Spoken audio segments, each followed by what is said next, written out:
Bonjour et bienvenue à tous. À l'occasion de la visite du Saint-Père, le pape Benoît XVI en Terre Sainte, KTO est à Jérusalem. Nous sommes installés dans l'enceinte de la prestigieuse école biblique et archéologique française, dirigée par des dominicains. Nous remercions d'ailleurs chaleureusement son directeur, le père Hervé Ponceau, de nous accueillir pour cette émission consacrée aux relations judéo-chrétiennes. Des relations qui se sont distendues dès le 1er siècle. Il faudra attendre le 20e siècle pour que l'Église et le peuple dont elle est issue se retrouvent. Alors pourquoi ces retrouvailles sont-elles si tardives? Quelle forme ce dialogue prend-il ici en Terre Sainte? Quel est son enjeu? Quelles sont ses avancées et ses difficultés? Pour en parler, j'ai le plaisir d'accueillir le père Michel Remaud. Bonjour père. Bonjour. Alors vous êtes français, vous êtes installé en Israël depuis presque 30 ans. D'accord. Presque 30 ans. Alors vous êtes directeur de l'Institut Albert de Courtrai à Jérusalem. C'est l'institut donc chrétien d'études juives et de littérature hébraïque. Vous êtes l'un des premiers à avoir réfléchi sur un nouveau rapport entre chrétiens et juifs et vous êtes membre de la communauté catholique hébraïque de Jérusalem.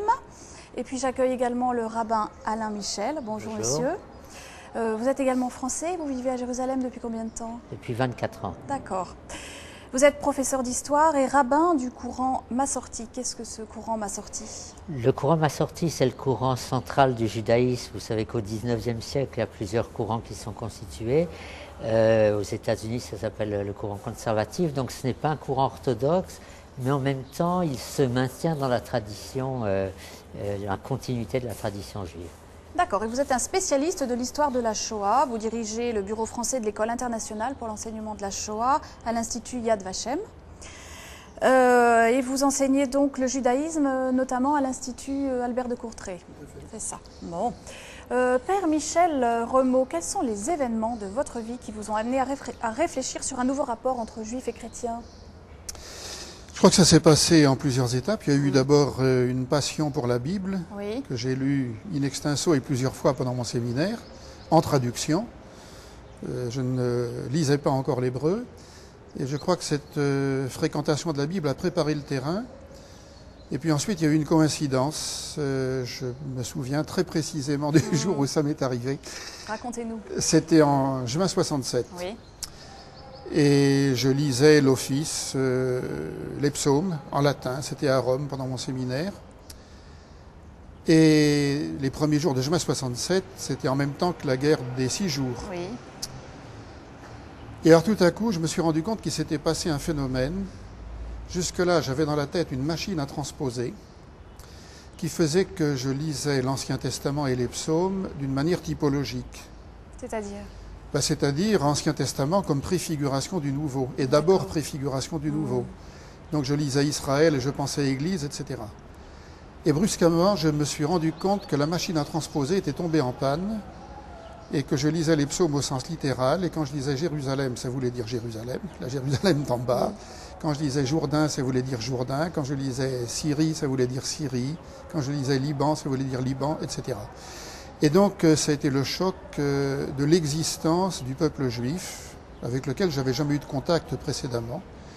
Et de fil en aiguille, ça m'a amené, une fois rentré en France, à fréquenter la synagogue de Bordeaux, où j'ai résidé, à faire connaissance avec le rabbin, à m'intégrer au groupe d'amitié judéo-chrétienne. Et de fil en aiguille, c'est devenu mon activité essentielle. Voilà. Le fil de votre vie. Voilà. Et vous, monsieur le rabbin, qu'est-ce qui vous a amené à réfléchir à ce dialogue? Écoutez, d'abord, j'ai l'impression que je suis né un peu dans ce dialogue, puisque j'étais dans une petite ville de province française où c'était tout à fait naturel. Ah, vous étiez à Nancy. À Nancy, tout à fait, de fréquenter, de vivre avec, entre autres, des camarades catholiques. Il se trouve que j'avais un de mes camarades très proches qui fréquentait une chorale et donc m'avait demandé de venir les enregistrer lors de la messe, etc. Donc c'était pas, si vous voulez, un monde qui m'était étranger au départ. Alors c'est vrai que en faisant ce qu'on appelle son alias, c'est-à-dire en venant m'installer ici en Israël, quelque part, c'était faire le choix de mon identité principale, c'est-à-dire de mon identité juive. Et les premières années, j'étais coupé, je dirais, de cet environnement chrétien dans lequel j'avais partiellement grandi.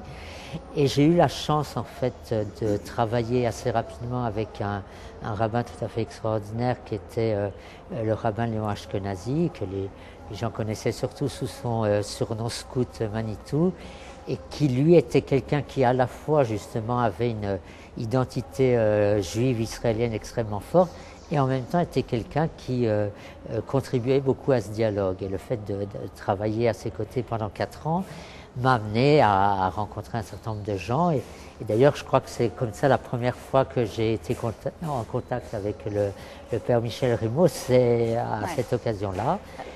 Et les circonstances ont fait que je me suis dit, c'est important également, moi qui ai retrouvé mes sources juives pleinement, de continuer le dialogue et la communication. Parce que côté chrétien, on comprend bien ce désir de comprendre nos racines, celles du Christ, mais côté juif, les motivations ne sont pas les mêmes. Alors, ici, sur place, celles des participants juifs à ce dialogue que vous menez, quelles sont leurs motivations ici? Écoutez, d'abord, il faut bien se rendre compte qu'on est dans un contexte qui est très différent de celui de la France. Puisque ici, les Juifs étant majoritaires, regardent le monde, j'allais dire, à travers ce prisme d'une évidence, de l'évidence finalement d'être juif et dans une société juive. Donc je pense que jusqu'aujourd'hui, pour la majorité des Israéliens, il n'y a pas vraiment de questions chrétiennes, notamment parce que les chrétiens malheureusement sont très peu présents en Israël, en Terre Sainte. Alors qu'est-ce qui les motive?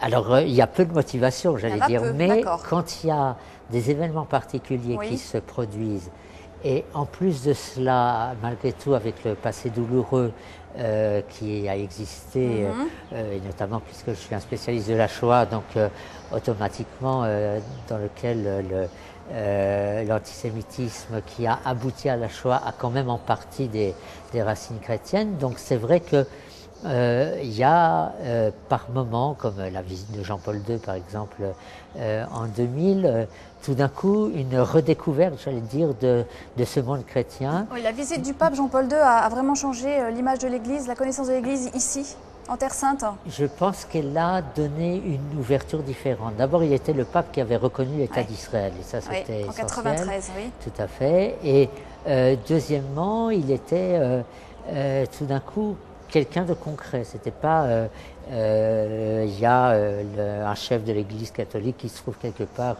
en Europe. Non, il a posé un geste. Voilà, il a posé un geste qui me paraît extrêmement important. Et ce geste était imprévu.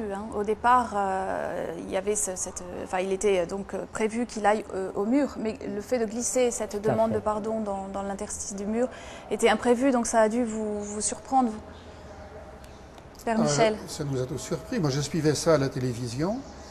Et puis on a vu son secrétaire s'approcher, lui remettre un papier, et puis les journalistes disaient il doit être en train de lire une prière, probablement, on ne savait pas exactement quoi. Puis tout d'un coup on a vu introduire son papier entre les pierres du mur. Et je crois, après ce qui était pittoresque aussi, c'est une fois qu'il a été parti, de voir des personnalités se précipiter. Je revois encore la tête de Ben Ami en train de découvrir le contenu de ce papier, et c'était un peu la stupéfaction. Donc ça laisse des traces. Et comment les chrétiens palestiniens, eux, qui sont quand même dans une situation d'occupation et d'humiliation, ont-ils reçu ce geste? Comment ils entrent dans le dialogue judéo-chrétien? Écoutez, je crois que vous m'interrogez sur les chrétiens palestiniens. Je pense qu'on ne peut pas confondre les chrétiens palestiniens et les chrétiens de Terre Sainte. Oui. D'après les statistiques officielles du ministère de l'Intérieur, il y a dans ce pays 42 confessions chrétiennes. Oui.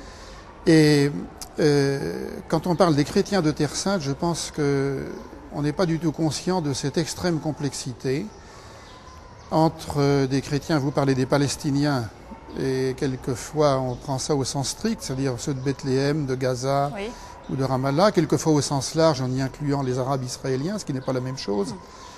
Mais il y a bien d'autres variétés de chrétiens, j'allais dire, depuis des chrétiens qui sont identifiés à la cause palestinienne, jusqu'à des chrétiens de tendance évangélique américaine qui sont au contraire des inconditionnels de l'État d'Israël, avec toutes les nuances intermédiaires.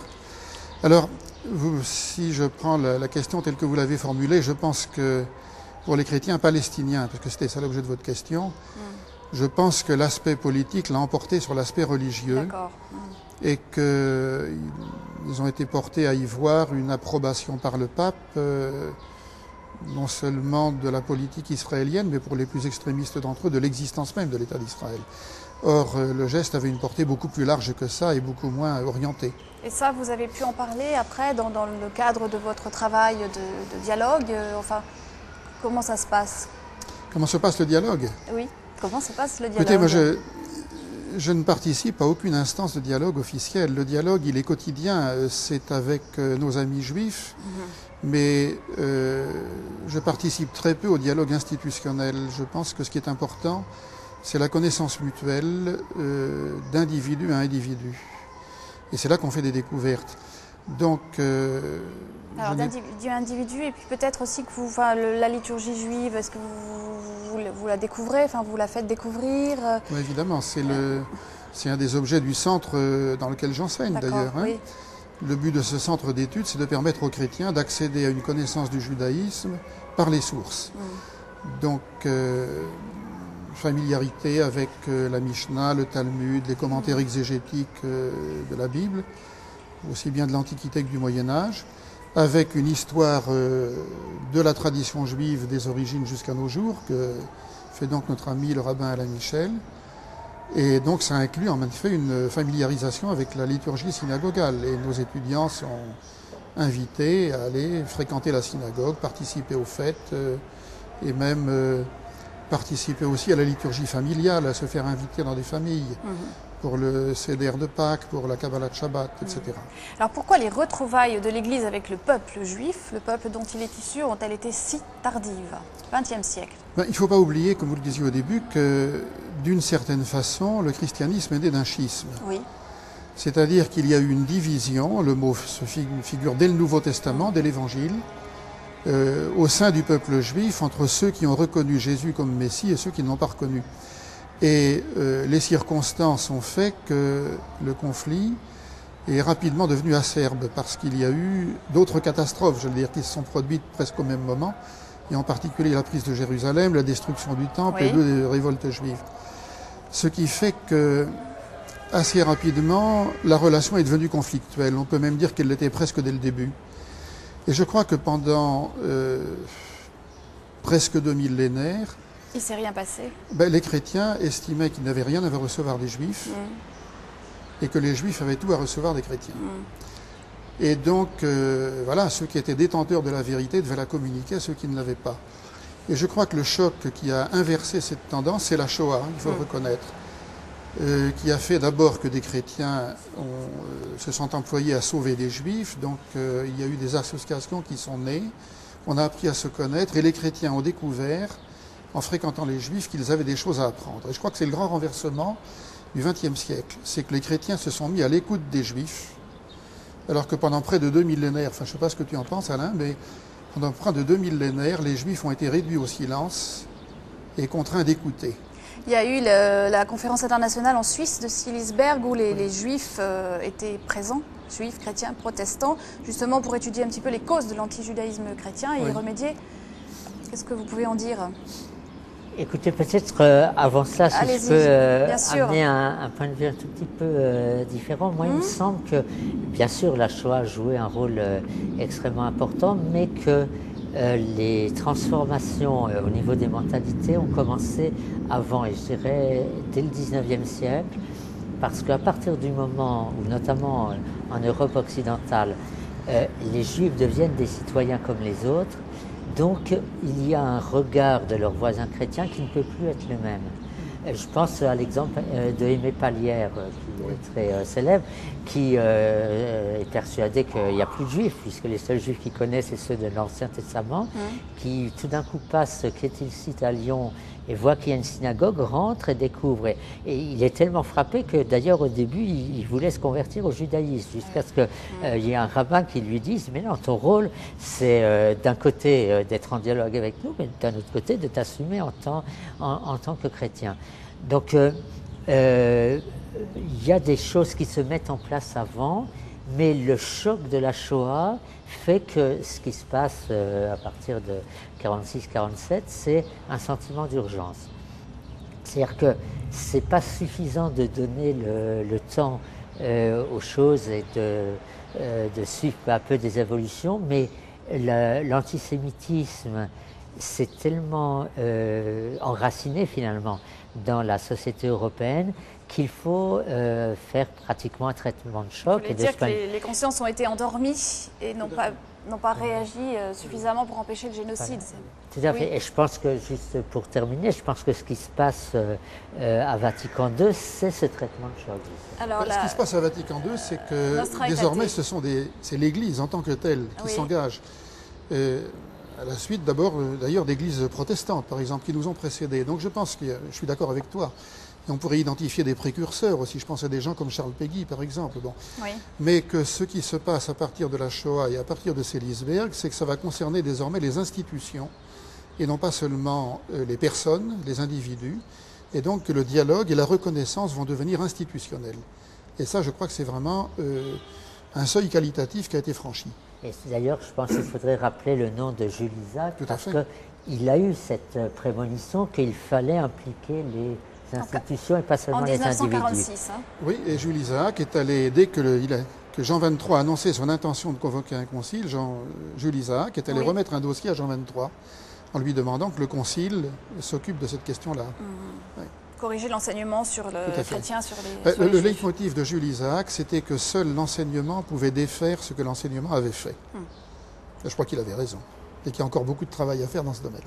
Alors ensuite, donc en l'an 2000, il y a eu Nostra Aetate en 1965. En l'an 2000, le geste du pape Jean-Paul II met un coup d'accélérateur au rapprochement judéo-chrétien.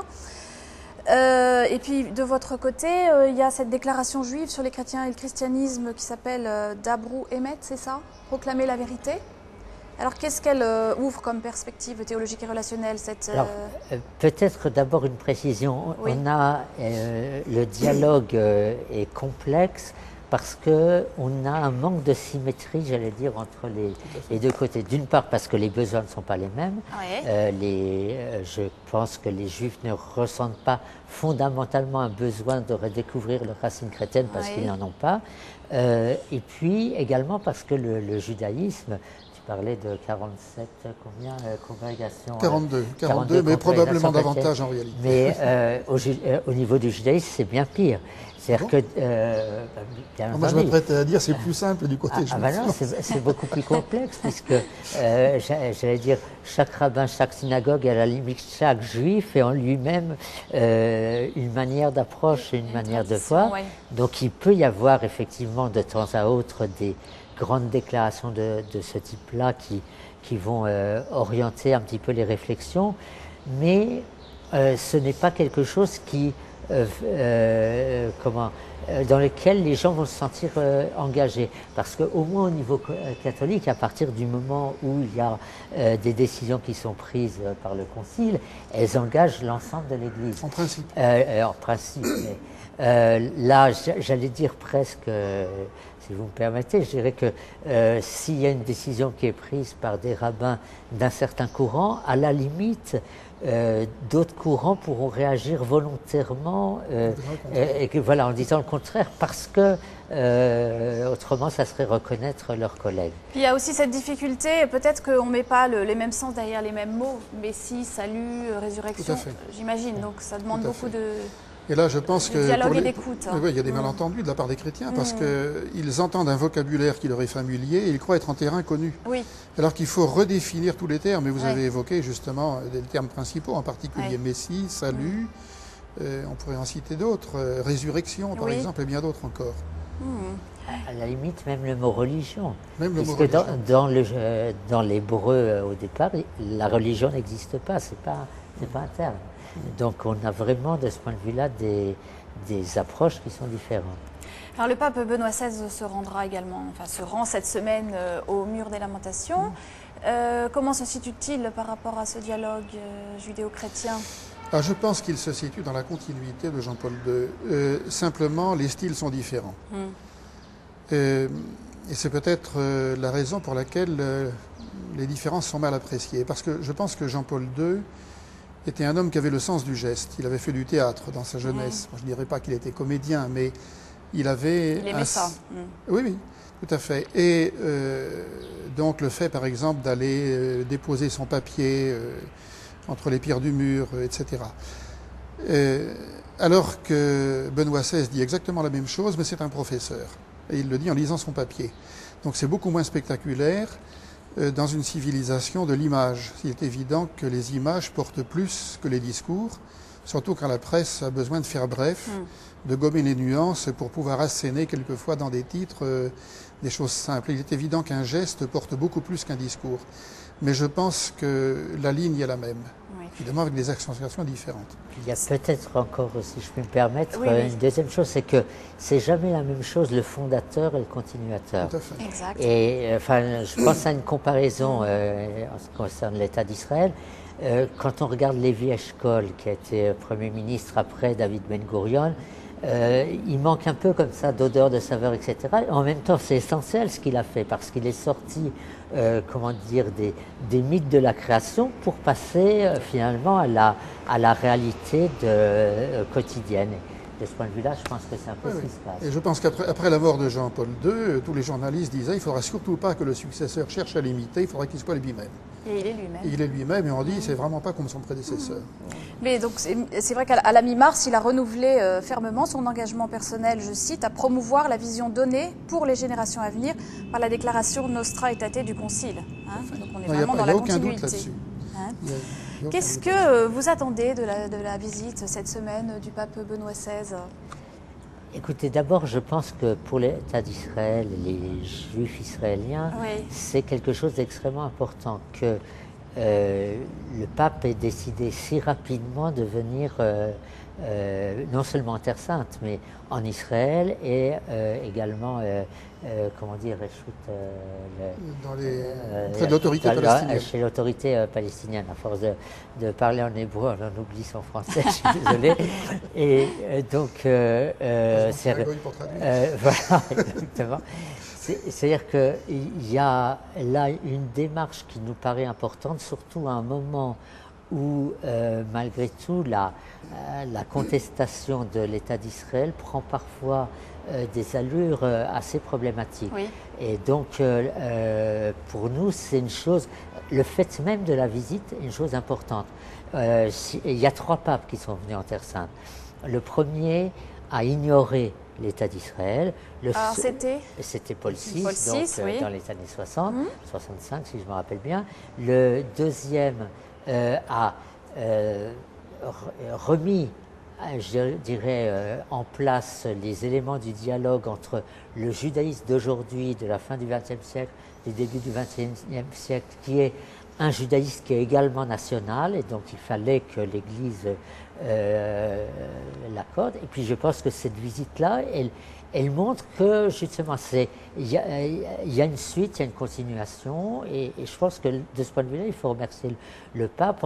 Entre autres, je ne vais pas rentrer dans le terrain politique, mais je pense qu'il a sans doute subi des pressions, vu les circonstances, notamment du début de l'année, pour ne pas venir. Et il a quand même maintenu, je pense, courageusement sa venue. Et de notre point de vue, c'est quelque chose d'important. J'attends également que peut-être du côté israélien, on se préoccupe un petit peu plus justement de l'existence du christianisme, mais également de l'existence du christianisme ici, parce que c'est vrai qu'on a tendance souvent à voir à la fois la vie quotidienne, mais également le conflit comme essentiellement quelque chose qui oppose judaïsme et islam, mais je pense qu'il y a un rôle pour les communautés chrétiennes à jouer, mais pour ça il faut qu'on soit aussi en prise avec elles. En quelques mots, Père Michel Romeau, de quoi le peuple juif est-il signe pour vous, pour nous, chrétiens, aujourd'hui? Je me référerai à la formule des évêques de France en 73. Il y a déjà plus de 30 ans, bientôt 35, même plus que 35. Donc le comité épiscopal français pour les relations avec le judaïsme avait publié un document qui à l'époque avait soulevé des tempêtes, mais qui est resté un classique finalement, alors qu'il y a des documents qui ne font pas choc, mais qui sont vite oubliés. Et la première chose que dit ce texte, donc publié sous la responsabilité de l'évêque de Strasbourg à l'époque, Monseigneur Elchinger, c'est l'Église reconnaît dans l'existence du peuple juif un signe, c'est-à-dire l'existence même du peuple juif est un signe. Et le texte développait en disant sa persistance dans l'existence après des siècles de persécution et de tentatives d'extermination est pour les chrétiens, par sa simple existence, par sa simple présence, un signe que l'Église se doit d'essayer de déchiffrer. Et moi je dirais très rapidement, c'est le signe de la fidélité de Dieu. Merci. Nous allons terminer cette émission sur cela. Merci à vous, Monsieur le rabbin Alain Michel, d'avoir participé à cette émission. Merci à vous, le Père Michel Remeau. Vous êtes l'auteur de ce livre, donc l'Église au pied du mur, mur avec une majuscule, mur des lamentations, aux éditions Bayard. Et puis en France, nous pouvons nous informer. Vous avez une association. Voilà, donc je dirige l'Institut Albert de Courtrai, qui est un centre chrétien d'études juives, et qui est soutenu par une association dont le siège est en France. Oui. Le siège est à Nanterre, 1 bis rue Rigaud. 1 bis rue Rigaud à Nanterre. Il suffit d'écrire à APID, A-P-I-D. Oui. C'est le sigle de Association pour l'Institut de Courtrai. Donc APID, 1 bis rue Rigaud, 92 000, je pense, Nanterre. Merci beaucoup. Merci beaucoup aussi à vous, téléspectateurs de KTO, de nous avoir suivis. Je vous souhaite une très heureuse semaine à l'occasion de cette visite du Saint-Père Benoît XVI en Terre Sainte. Au revoir.